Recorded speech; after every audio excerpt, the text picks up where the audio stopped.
Hello everyone, welcome to उत्सव classes. आज जो हमने ईवीएस सीरीज स्टार्ट की थी उसका सेकंड चैप्टर लिया हमने आवास शेल्टर है ना। तो शेल्टर के बारे में पढ़ेंगे कि शेल्टर क्या होता है, आवास क्या होता है। तो आवास वह स्थान होता है जो जीवों के लिए अनुकूलित हो या उनके रहने के लिए, उनके निवास करने के लिए अनुकूलित जो स्थान होता है वो आवास कहलाता है। और आवास जो होते हैं वो दो प्रकार के होते हैं।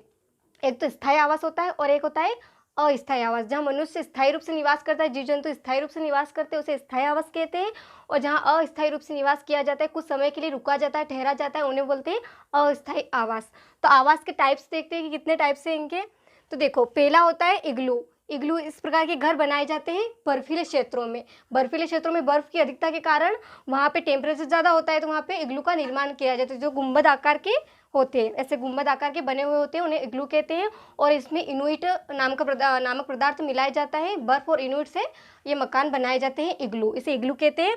जो आर्कटिक और ग्रीनलैंड के क्षेत्रों में पाए जाते हैं, ठीक है। और इनका मेन कार्य क्या है कि वो हवा को, बाहर की जो हवा है, बाहर का जो ठंडी हवा है, उनको अंदर आने से रोकते हैं। और जो अंदर रुके हुए इंसान, उनके शरीर के टेम्परेचर को नॉर्मल बनाए रखते हैं, उसका जो अंदर का टेम्परेचर उसको नॉर्मल बनाए रखते हैं। ओके, तो ये हो गया हमारा इग्लू।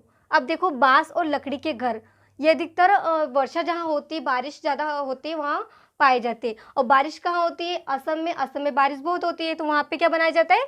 बांस और लकड़ी के घर बनाए जाते हैं। और इन जो बांस की लंबाई होती है वो 10 से 15 फीट ऊंचे रहते हैं। और ये पूछा भी जाता है कि बांस की लंबाई कितनी होती है। और मजबूत जो खंभे रहते हैं उन पर घर बनाए जाते हैं, क्योंकि ऑल टाइम वहाँ बारिश के कारण पानी भरा हुआ रहता है, इसलिए वो घर जो है ऊंचाई पर बनाए जाते हैं।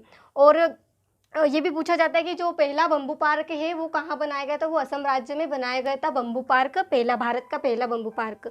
ओके, पत्थर व लकड़ी के घर। तो पत्थर और लकड़ी के घर कहाँ बनाए जाते हैं? पहाड़ी इलाके जो होते हैं ना, वहाँ बनाए जाते हैं। और पहाड़ी इलाका कहाँ होता है? जम्मू कश्मीर और लद्दाख साइड होते हैं ऐसे घर बनाए। कभी वहाँ जाओगे तो देखना कि पत्थर और लकड़ी के मकान बने हुए रहते हैं। और उनकी छतें जो है वो ढलाऊ बनाई जाती है, क्योंकि वहाँ बर्फ अधिक गिरती है, तो इसी कारण वो ढलाऊ बनाई जाती है। बर्फ अगर गिरे तो फिसल कर वो नीचे आ जाए, इसलिए उनकी छतें जो होती है ढलाऊ बनाई जाती है। और 2 मंजिला मकान का निर्माण किया जाता है।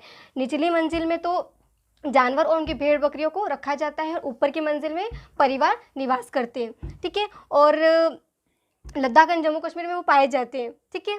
अब देखते हैं नेक्स्ट, मिट्टी के घर। मिट्टी के घर कहाँ पाए जाते हैं? अधिकतर मिट्टी के घर जो है राजस्थान में पाए जाते हैं। और मिट्टी के घर जो होते हैं वो उनकी छतें काय की होती है? नीम व कीकर की लकड़ी की छतें बनाई जाती है। और इनकी दीवारें मोटी होती है। और देखा होगा आपने कि गांव में भी अधिकतर देखने को मिल ही जाते हैं मिट्टी के घर।